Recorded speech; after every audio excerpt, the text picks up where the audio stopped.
सांस्कृतिक क्षेत्र में समस्तीपुर जिला एक अव्वल स्थान पर रहा। वर्ष 1995 से लेकर वर्ष 2005 तक अपने गायकी से दर्शकों के दिलों पर राज करने वाले और मोहम्मद रफ़ी के गाने को हूबहू स्टेज पर गाने वाले गायक मृणाल रतन उर्फ बादल से एक वार्ता हुई। क्या क्या कहा मृणाल ने, हम आपको सुनाते हैं। म्यूजिक मेरा पैशन है, बचपन से मैं गाते रहा हूँ। मेरे घर में मेरी माँ भी गाती थी, मेरे भाई साहब भी गाते हैं और म्यूजिक मेरा लाइफ है। म्यूजिक के बगैर हम जिंदा नहीं रह सकते। बस इतना ही है कि हर जगह मुझे हर चीज़ में सिर्फ म्यूजिक ही दिखता है और अच्छा लगता है जब कभी स्टेज पे जाता हूँ, कभी लोगों के बीच में प्रोग्राम होता है और लोग चाहने वाले इतने करीब आ जाते हैं, तो लगता है कि इससे बेहतर और कुछ जिंदगी में हो नहीं सकता।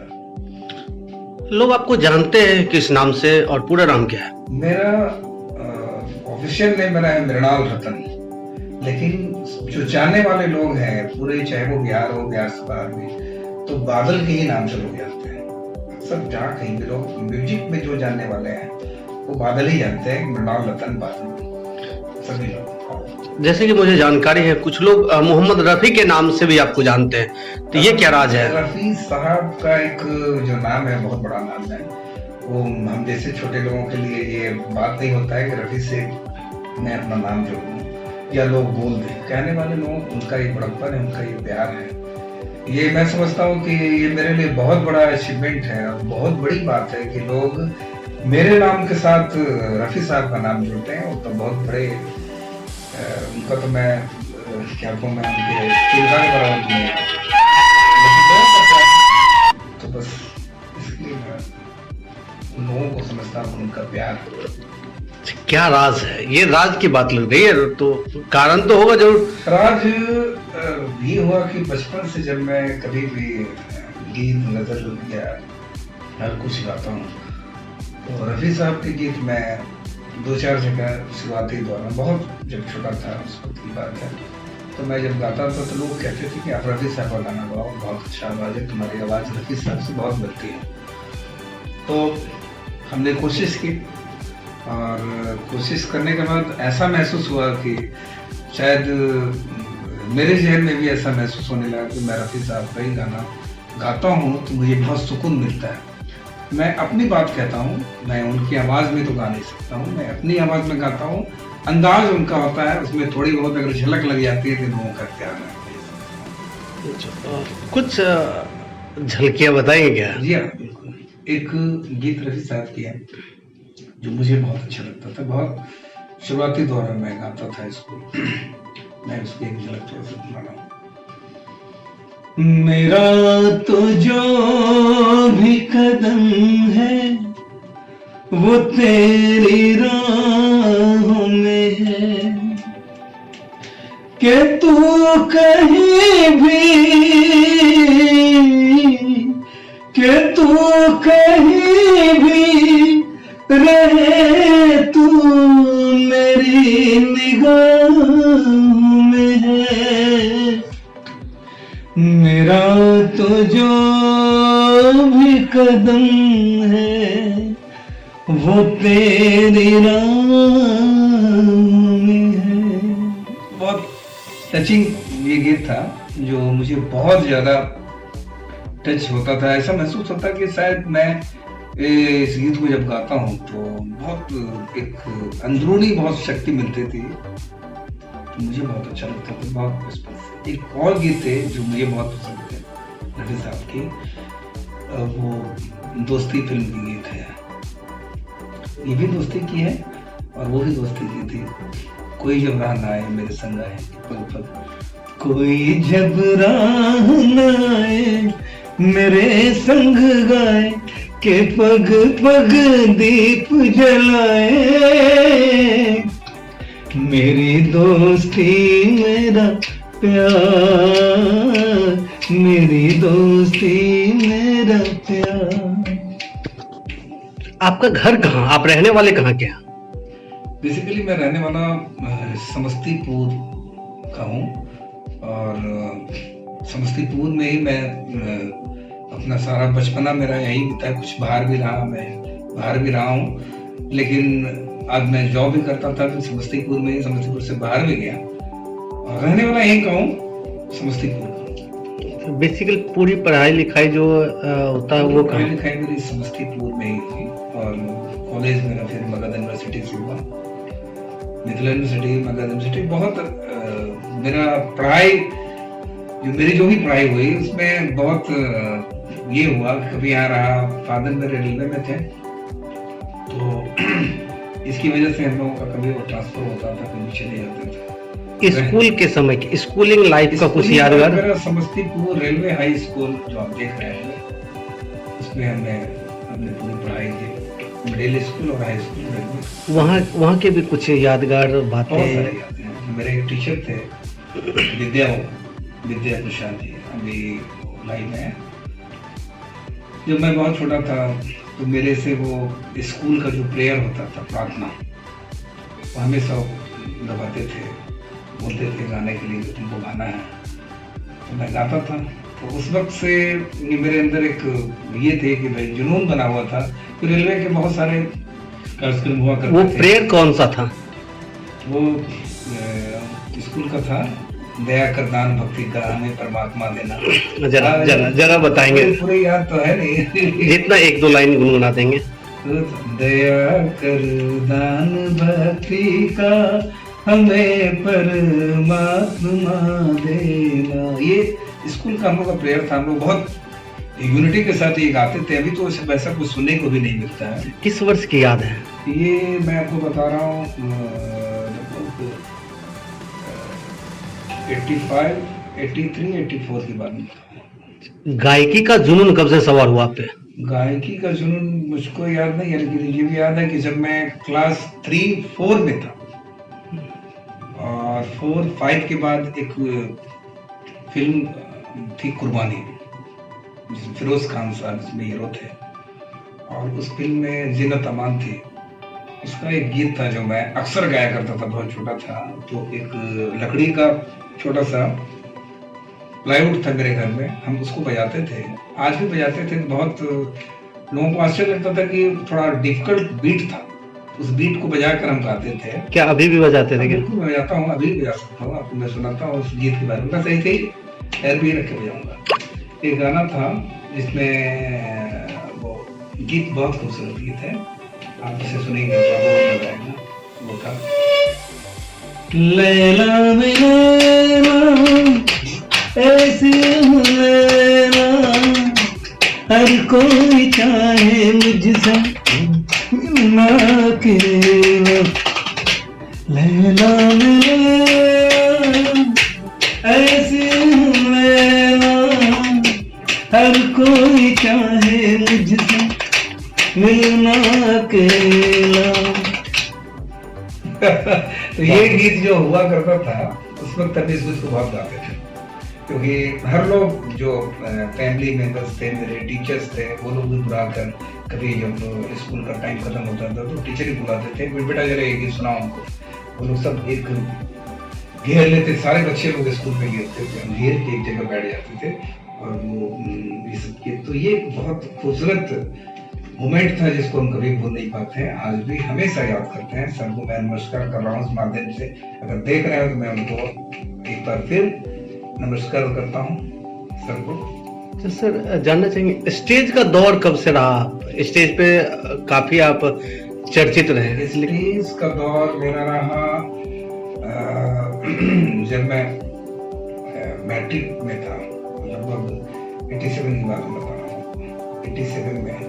उससे पहले रेलवे के छोटे छोटे कार्यक्रम हुआ करते थे। स्काउट डे, आप जानते होंगे समस्तीपुर में स्काउट डे रेलवे में महिला समिति थी, वहाँ कार्यक्रम होता था स्काउट के तरफ से।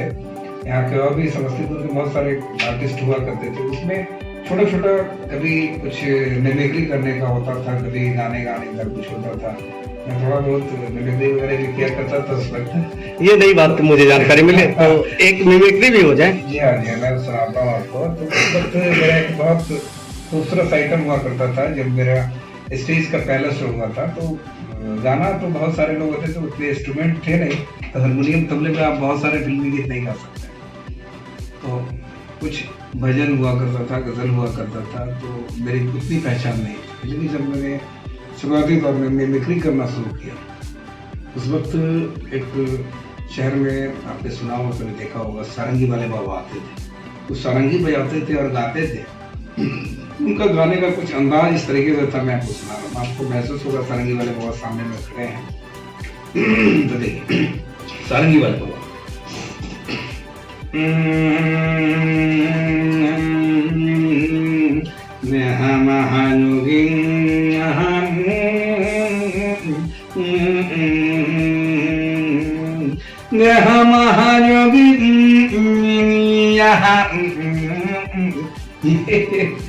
ये जो आइटम हुआ करता था, तो सारे लोग जो ऑडियंस बैठे रहते थे, उनको लगता था कि ये भाई कौन बच्चा है, ये कौन क्या कर रहा है। मेरे फादर, उनका स्वर्गीय फादर मेरे साहे हरिश्चंद्र नवल जी, अब वो नहीं है, तो मेरे पिताजी भी बहुत अच्छे एंकर थे। तो रेलवे के हर फंक्शन में एंकरिंग उनका होता था। मेरे बड़े भाई प्रवीण रतन साहिब बबलू जी बहुत अच्छे गजल सिंगर हैं और मेरे रेडियो टीवी में पटना में हैं भी। तो एक म्यूजिकल इन्वायरमेंट, मेरी मदर भी बहुत अच्छा गाती थी, तो ये जो सारा इन्वायरमेंट था मेरे अंदर में था। और एक ब्रेक मिलने की बात थी, तो छोटे बच्चे को जब ये इतना बड़ा आइटम होता था, तो सब लोग एकाएक, उन लोगों को लगता था, अट्रैक्शन हो जाता था कि सब लोग गाना गाए थे, एक लड़का कुछ बोल के चला गया, तो वो जो अट्रैक्शन बना, वो मेरा पॉपुलर होने का सबसे बड़ा चांस था। फिर मैट्रिक के बाद नेहरू युवा केंद्र के बहुत सारे फंक्शन हुए, उसमें मैं हमेशा जाया करता था। टाउन बॉम्बे डीएम से मेरे पास बहुत सारे पुरस्कार हैं, मैं बहुत सारे हैं। अभी भी लास्ट में दिल्ली गया था, वहाँ में मुझे सम्मानित किया गया। तो ये जो दौर बना, वो लगभग मैट्रिक की बात में बताऊँ 87 से, 87 के बाद से ये मेरा दौर बनता गया। फिर मैं कलकत्ता भी जाता था, उस वक्त बहुत सारे मेरे प्रोग्राम हुआ करते थे, दुर्गा पूजा में वहाँ भी मैं जाता था। कलकत्ता, पटना, मैं हर जगह जाता हूँ, लेकिन सब जगह जाने के बाद जब मैं अपने घर पे आता हूँ तो मुझे बहुत खुशी होती है, बहुत अच्छा लगता है कि आप जैसे लोग कभी मिल जाते हैं, तो कुछ अच्छा ही लगता है। आज फेसबुक पर मैंने आया, डी चैनल पे, डी न्यूज़ पे, बहुत अच्छा लगा। और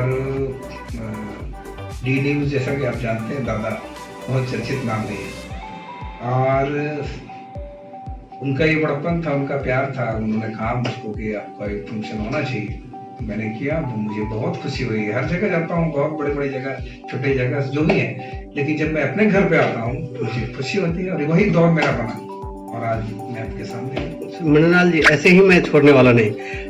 मैं जानना चाहूंगा, जो आपके लाइफ में सबसे बड़ा स्टेज आपको कौन सा लगा स्टेज?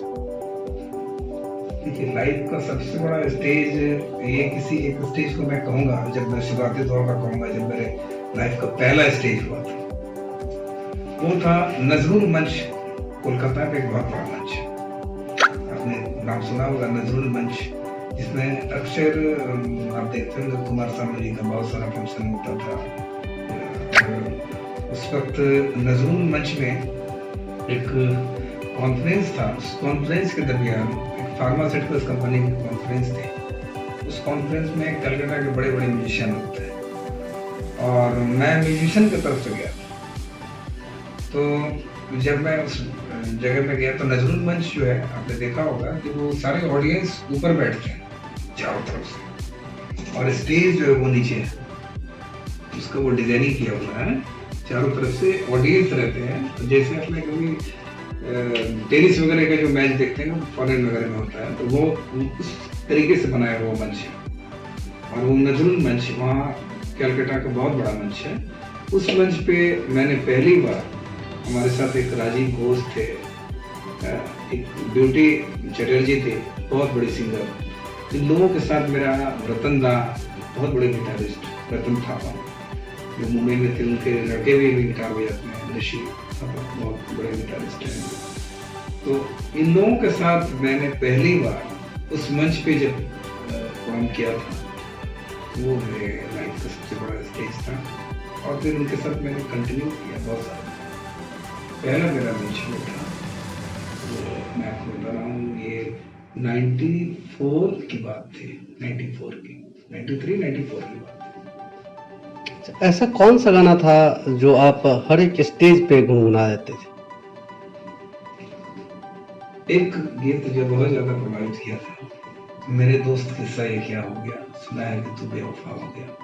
मेरे बहुत अजीज मेरे फ्रेंड थे, वो है नहीं, फ्रैंकलिन पॉल साहब, सेंट पॉल्स स्कूल आप जानते हो समस्तीपुर में, वो मेरे बहुत अच्छे दोस्त थे। उनकी फरमाइश हुआ करते थे हर जगह, जब कहीं भी मेरा कहीं कोई प्रोग्राम होता था वो मेरे साथ जाते थे और उनका फरमाइश होता था ये गाना गाओ। उसके बाद ऐसा हुआ कि हर स्टेज पे लोगों की फरमाइश पहले होती थी कि आप वो गीत सुनाओ, तो वो एक बहुत हर जगह। जब हमारे दर्शकों को वो सुनाएंगे जरा सा। अच्छा ठीक है, मैं उसका एक अंतरा सुना था, वो सबसे आखिरी अंतरा जो मुझे बहुत पसंद है। कयामत से कम या ये गम नहीं कि तू और मैं रह गए, हम नहीं, मेरा यार मुझसे जुदा हो गया, सुना है कि तू बेवफा हो गया। एक बात अहम बातें हैं, ये जानना चाहेंगे जो आप इस दौर को छोड़ करके, ये गायकी को छोड़ करके आपने नौकरी करी, ये कहीं मैच नहीं किया? एक्चुअली ये क्या था, जैसे मैं म्यूजिक में बहुत ज्यादा इन्वॉल्व था शुरुआती दौर में, उसके बाद कुछ ऐसे इन्वायरमेंट हो गए म्यूजिक, खासकर के मैं ये नहीं कहूँगा कि बिहार में, हर स्टेट में, बिहार यूपी हर जगह, तो गाने वाले लोगों का जो एक उन्हें ये कह सकते हैं कि उनका जो लेवल था, भोजपुरी गीत या अदर जो भी गीत हैं, लोक संगीत है, ऑर्केस्ट्रा है, कुछ सिलेक्शन गाने का जो था वो सिस्टम था, वो कहीं ना कहीं बहुत जगह मुझे रास नहीं आता। मैं बहुत सिलेक्टेड गीत गाने वाला था शुरू से। फिर उसके बाद मुझे एहसास हुआ कि नहीं, अगर ये मैं करूँगा तो म्यूजिक से बहुत दूर चला। इस दौर में मैंने नौकरी की और नौकरी करने के बाद भी मैंने हर जगह नौकरी की। तो नौकरी में मेरी पहली शर्त होती थी कि मैं आपके साथ नौकरी कर रहा हूँ लेकिन मैं प्रोग्राम करता रहा हूँ, अगर आपको मंजूर है तब तो मैं नौकरी करूँगा, वरना मैं फिर प्रोग्राम नहीं करूँगा। तो ये शर्तें जो थी ये हर लोग मानते गए। मेरे म्यूजिक की वजह से मेरे नौकरी में भी, फार्मा में मैंने रहा, फार्मा में बहुत सारे डॉक्टर्स हैं, समस्तीपुर से बाहर भी, ये सारे लोग म्यूजिक की वजह से मेरे बहुत करीब है। तो ये जो है ये मेरे लिए एक नौकरी और म्यूजिक में कहीं फर्क नहीं लगा, मैंने दोनों को एक कर दिया। आज मैं दोनों को लेकर चलता हूँ। मुझे बहुत खुशी है कि जो मेरे चाहने वाले लोग हैं उनको भी अच्छा लगता है। जिस दौर में आपकी गायकी चरम पे थी उस समय हिंदी फिल्म जगत का अच्छा खासा बोलबाला था, तो आपको फिल्म इंडस्ट्रीज में अपना करियर नहीं अपना सोचे? जी हाँ बनाने का। तो फिल्म इंडस्ट्रीज में मैंने सोचा था अपना करियर बनाने का, लेकिन मैं जिस फैमिली से बिलोंग करता हूँ, मेरे फैमिली का बैकग्राउंड इतना स्ट्रांग नहीं था कि मैं फिल्म इंडस्ट्री में जाके वहां जाकर स्ट्रगल करूं। तो हमने फिर ये देखा कि नहीं, ये दौर मेरे लिए अभी पॉसिबल नहीं है, और इसलिए मैंने उस पर बहुत ज़्यादा अपना करियर बनाने का कोशिश नहीं किया। वैसे मैं बहुत जल्द, आपके बीच उम्र अभी खत्म नहीं हुई, मेरी पूरी उम्र बची हुई है। और लोग कहते हैं, मैंने कल देखा था एक फेसबुक पे 78 ईयर्स के लोग एक थे, इनका बहुत खूबसूरत डांस चलता, मैंने उनको देखा, कहा भैया मैं उनसे बहुत बच्चा हूँ, अभी मेरी पूरी उम्र बची हुई है, मैं भी बहुत कुछ कर सकता हूँ। और मैंने कभी ये नहीं सोचा कि कोई भी काम मेरे लिए छोटा है बड़ा, ऐसा मैं कभी नहीं सोचता। मैं आज भी स्ट्रगल कर रहा हूँ और कल भी स्ट्रगल करूँगा, और जब तक मैं जिंदा रहूँगा तब तक स्ट्रगल करूँगा और करता रहूँगा। कुछ लोगों का कहना है, जैसे हमारी बात हुई कुछ लोगों से, उन लोगों का कहना है कि जो बादल जी जो है, दौर चलता था एक शाम रफ़ी के नाम, उस जमाने में लोग कहते हैं क्या, जो जब बबलू जी को एक जाम चल जाता था तो एक शाम रफी का नाम बड़ा सुरीला हो जाता, ये क्या बात है? वो दौर था, आज भी ये दौर है। कहीं शाम में कमी नहीं आई है, बस कमी है तो उस शाम की, जिस शाम की मुझे इंतजार है।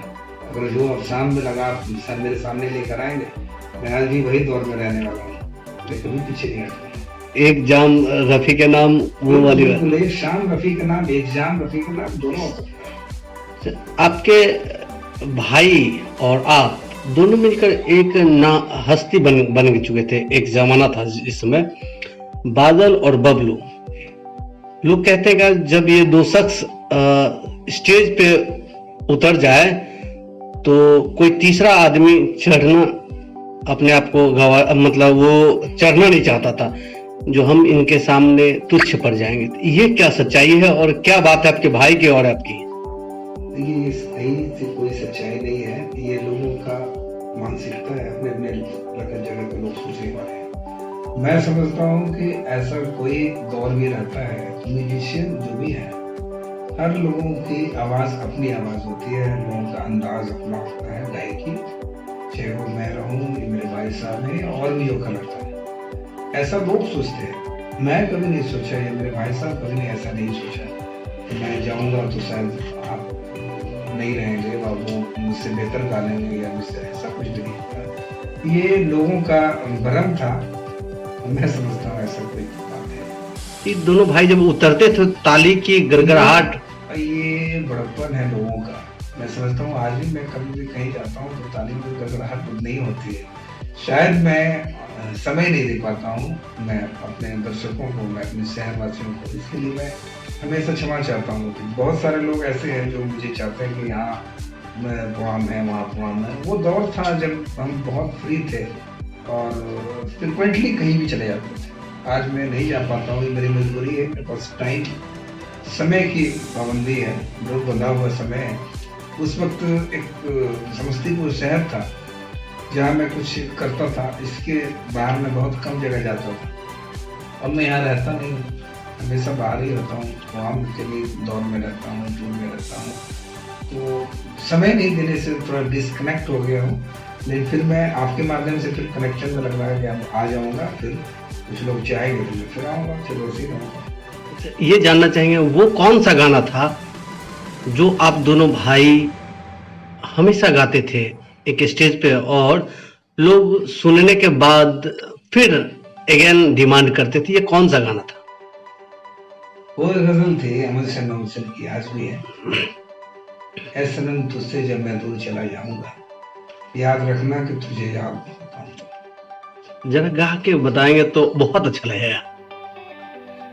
वो गजल है, हम दोनों भाई गाते थे, अभी भी गाते हैं। ऐ सनम तुझसे मैं जब दूर चला जाऊंगा, याद रखना कि तुझे याद बहुत आऊंगा। ऐ सनम तुझसे जब दूर चला जाऊंगा। ये बहुत अच्छा। लास्ट करने से पहले एक सबसे अच्छी और अहम बातें हैं जो आपकी जो शादी हुई, जैसा जानकारी है, जो किसी स्टेज पे आप गाना गा रहे थे और जो आज आपकी अर्धांगिनी है उनको पसंद आ गई और फिर आपके पीछे दीवाना हो गई, फिर ये क्या बात है? ये तो मुझको मालूम नहीं कि कब दीवाना हो गई वो, लेकिन हाँ मेरी शादी जो हुई है तो ऐसी कोई बात नहीं थी, ये सब गलत बात है। मेरी शादी हुई है उनकी, जिनके यहाँ मेरी शादी हुई, मेरी वाइफ, उनकी बड़ी बहन, वो भी गाती थी और उनसे संपर्क मेरे भाई साहब का था, उन लोगों का बहुत ज़्यादा आना जाना था। और जो मेरी वाइफ है उनके फादर, उनसे भी मेरा पहचान था, तो पहचान है और फैमिली वाले दोनों तैयार हो गए, शादी हो गई। बहुत अच्छी। आपसे हम विदा तब लेंगे जब एक मधुर संगीत आप एक लाइन गा देंगे तो। अच्छा, ठीक है, मैं अंतिम गीत गा देता हूँ। चलिए आप करिए। तेरी आंखों के सिवा दुनिया में रखा क्या है, ये उठे सुबह चले, ये झुके शाम ढले, मेरा जीना मेरा मरना इन्हीं पलकों के तले, तेरी आंखों के सिवा दुनिया में रखा क्या है। विदा लेंगे हम आपसे। Thank you very much.